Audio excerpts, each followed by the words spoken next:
ప్రభు అయిన యేసుక్రీస్తు వారి ప్రశస్తమైన నామములో మీ అందరికీ మరణాత. జీవాహారము అనే అనుదిన ఆధ్యాత్మిక కార్యక్రమానికి ప్రేమతో మిమ్మల్ని ఆహ్వానించుచున్నాం. ఈరోజు వాక్యాన్ని బైబిల్ గ్రంథం నుంచి మనం ధ్యానించుకుందాము. సామెతల గ్రంథం 1వ అధ్యాయము 33వ వచనం. నా ఉపదేశమును అంగీకరించువాడు సురక్షితముగా నివసించును, వాడు కీడు వచ్చునన్న భయము లేక నెమ్మదిగా నుండును. ఈ రోజుల్లో మనము చూచినట్లయితే నెమ్మది అనేది మనుషుల్లో కరువైపోయింది.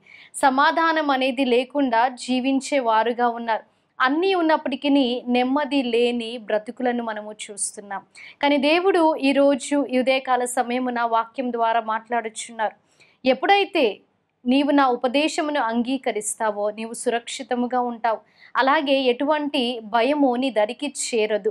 You will live an undisturbed life, free from fear, confident and courageous. మరి ఏ భయము కూడా లేకుండా నువ్వు జీవిస్తావని దేవుడి ఉదయకాల సమయమును మాట్లాడుతున్నారు. నిజమే కదండి. అన్ని గతించిపోయినను దేవుని వాక్యము గతించిపోదని వాక్యం సెలవిస్తుంది.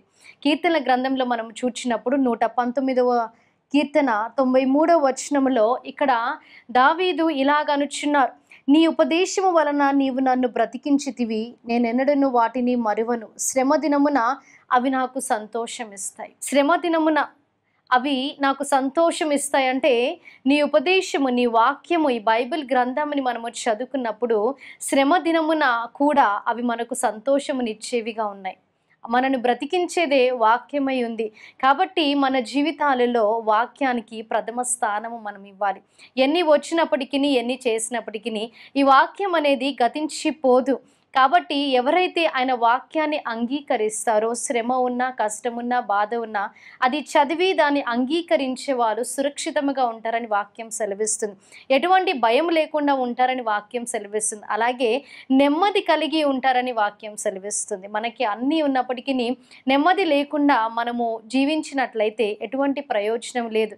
కానీ దేవుడు మనకి నెమ్మదిని దయచేసే దేవుడు. కాబట్టి మనం ఏ పరిస్థితిలో ఉన్నా వాక్యం చదివేవారుగా, వాక్యం వినేవారుగా, అలాగే వాక్యము బోధించేవారుగా, ఇతరులని దేవుని వైపు త్రిప్పే వారముగా మనం ఉండాలి. ఇది వాక్యాన్ని దేవుడు వినికిడిలో, హృదయంలో భద్రపరిచి దీవించి ఆశీర్వదించునుగాక. ఆమేన్.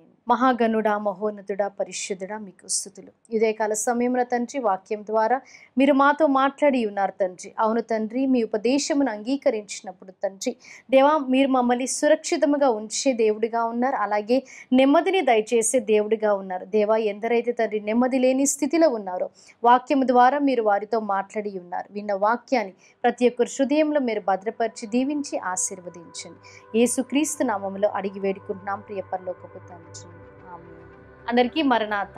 దేవుడి మిమ్మల్ని అందరినీ దీవించి ఆశీర్వదించును గాక. ఆమేన్.